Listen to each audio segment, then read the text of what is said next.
संतुष्टि इप देवी 29 जनवरी पार्ट 3।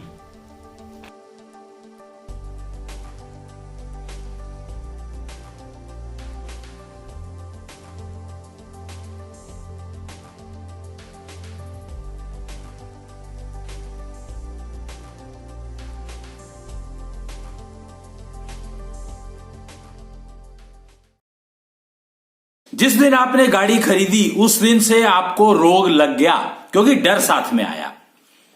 जिस दिन से मैंने सोना खरीदा डर साथ में आया। क्या डर साथ में? कहते हैं ना सोने के ऊपर कलयुग का वास है। इसका मतलब क्या है? इसका बड़ा साधारण सा मतलब है, आप सोना खरीदा तो आपके साथ में डर आ गया कि इसको कोई चोरी ना कर ले। देखो, तो आप डर खरीद कर लाए हो या सोना खरीद कर लाए हो? तो कहते हैं सोना तो फिजिकल आइटम है, तो उसके ऊपर जो सतयुग कलयुग बैठा है वो डर है। तो आज की तारीख में जो डर बैठा हुआ है वो सारा का सारा डर ही कलयुग है, ये समझ लो आप। अगर ये बात समझ में आती है तो, और समझनी तो पड़ेगी ही, क्योंकि आप ये प्रैक्टिकल है। जिस दिन आप गाड़ी खरीद के लाते हो तो आपको एक्सीडेंट का डर, उसको स्क्रैच हो जाने का डर, आप उसको बहुत अच्छे से साफ करते हो तो उसका रंग ना उतर जाए, फिर वो मेटालिक कलर है उसमें दाग धब्बे ना पड़ जाए। आप सोना खरीद के लाते हो तो पता नहीं असली दिया कि नकली दिया, उसमें कितनी मिलावट है, मैं किसके ऊपर भरोसा करूं, मुझे तो पहचान नहीं है, फिर कोई चोरी ना कर ले, किसी की नजर ना लग जाए। वे होते तुम इतने सारे डर, एक सोना एक खरीदा और उसके बाद डर कितने सारे खरीद लिए। एक गाड़ी खरीदी उसके बाद डर कितने सारे खरीद लिए। एक विवाह किया और उसके बाद डर कितने सारे खरीद लिए। पता नहीं वो मेरे घर को आकर के, पहले बात तो यही पता नहीं है कि आप विवाह करने में पहले पुरुष घर छोड़ता है या पहले स्त्री घर छोड़ती है। तो फैक्ट है कि पहले पुरुष घर छोड़ता है। वो मां को क्या कह जाता है कि मैं तेरे लिए बहू लेने जा रहा हूं तो घर छोड़कर जा रहा हूं, यानी उसने पुराने सारे रिश्ते छोड़ दिए। पहले पुरुष ने छोड़े। ये बात कोई समझता ही नहीं है, कोई जानता ही नहीं है। क्यों? क्योंकि डर इतना है कि पता नहीं ये चला गया तो, मेरे घर से चला गया तो पता नहीं क्या होगा, ये जा रहा है तो पता नहीं क्या होगा। तो हर चीज में डर, ये है कलयुग। कलयुग का दूसरा नाम है डर। और फिर कहा गया डर के आगे जीत है। तो डर तुम लाओ ही क्यों? तो जीत ही जीत है। अगर डर नहीं है तो जीत ही जीत है। डर के आगे जीत है तो इसका मतलब है अगर डर आप लाओगे नहीं तो जीत ही जीत है आपकी। तो क्या आप जीतना चाहते नहीं? मतलब मैं हैरान हूं कि आप जीतना नहीं चाहते। तो जीतना नहीं चाहते तो फिर ये आपने इतना टंडारा फैलाया क्यों? टीम के बिना तो काम चलेगा नहीं।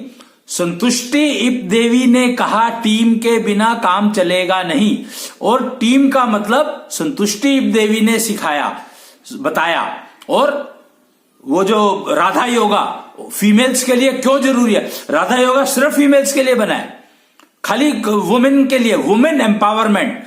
अगर वुमेन एम्पावरमेंट चाहिए तो राधा योगा के बिना आपके पास कोई चॉइस नहीं है, कोई हल नहीं है।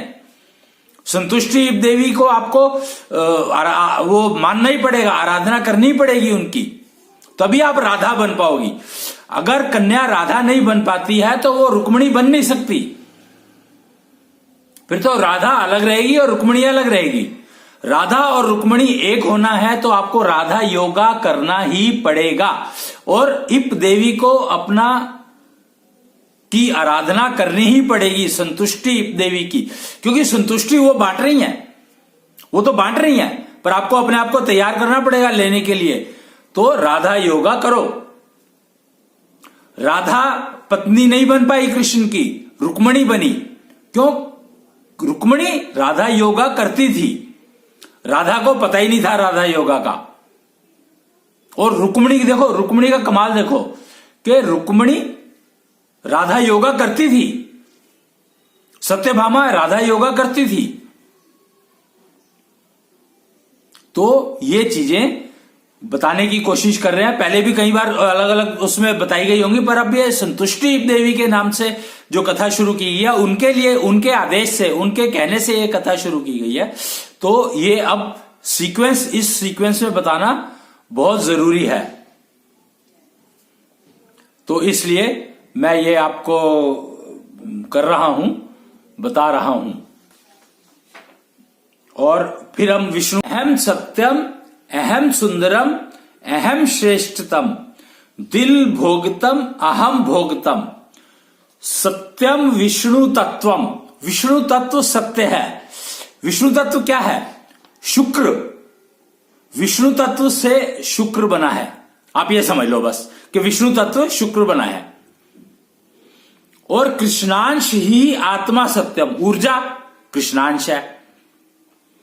और सत्यम शिवम शवम, सत्यम शिवम शवम का मतलब है कि मैं जीवित हूं, सत्य है, यह सत्य है कि मैं जीवित हूं। शिवम मतलब मुझ में गति है, श्वास की गति है। श्वास की गति नहीं है, हृदय की गति है, हार्ट बीट। यहां पर गति जो है हार्ट बीट को कहा गया है। शिवम तभी हो आप जब आप में गति है। और शवम यानी मृत, तो गति बंद हो गई तो मर गए।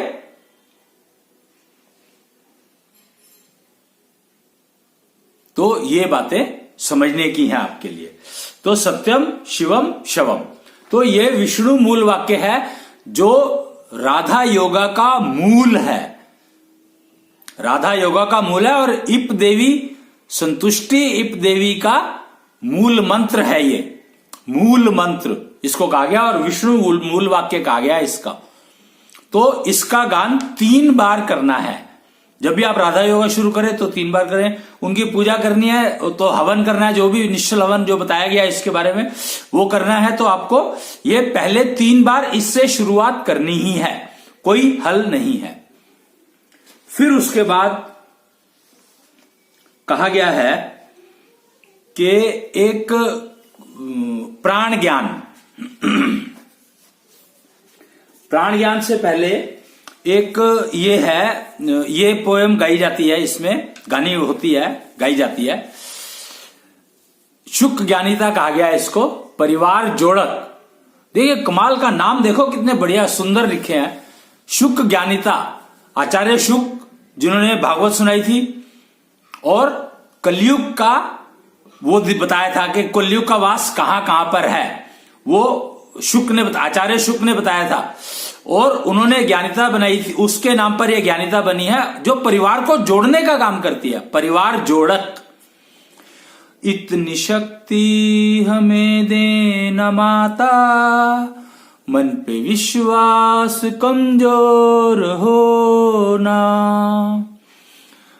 अनेक रस्तों में है एक रास्ता, भूल कर भी कोई भूल होना, योग्यता जो मेरी बढ़ा दे, ऐसा पथ कोई तैयार दो ना, ज्ञान पथ जो हमको दिखा दे, ऐसा गुरुद्वार तुम हमको दो ना, श्वास पथ पे जो चलना सिखा दे, ऐसे गुरु की कोई पहचान तो दो ना। तो इसमें क्या मांग रहे हो मां से कि इतनी शक्ति हमें देना कि एक तो मन पे विश्वास कमजोर ना हो। मेरा मन है, अगर मेरे को मेरे मन पे ही विश्वास नहीं है तो फिर मैं करूंगा क्या? अगर मेरे को मेरे ही मन पे विश्वास नहीं है तो जिंदगी बेकार है। मेरा मन है, मैं हूं, और मेरे मन पे मुझे विश्वास नहीं है। तो इतनी शक्ति कम से कम मां से मांगनी पड़ती है, मांगनी चाहिए कि मैं अपने मन पर विश्वास पूरा कर पाऊं। रास्ते बहुत है चलने के लिए, पर मेरे लिए एक ही सूटेबल है। रास्ते अनेक हैं, कितने, अगर 800 करोड़ की जनता है, वैसे 1100 करोड़ तक की जनता को ये गिनते हैं ह्यूमन बींग्स। तो 800 करोड़ की अगर जनता है तो 800 करोड़ रास्ते हैं।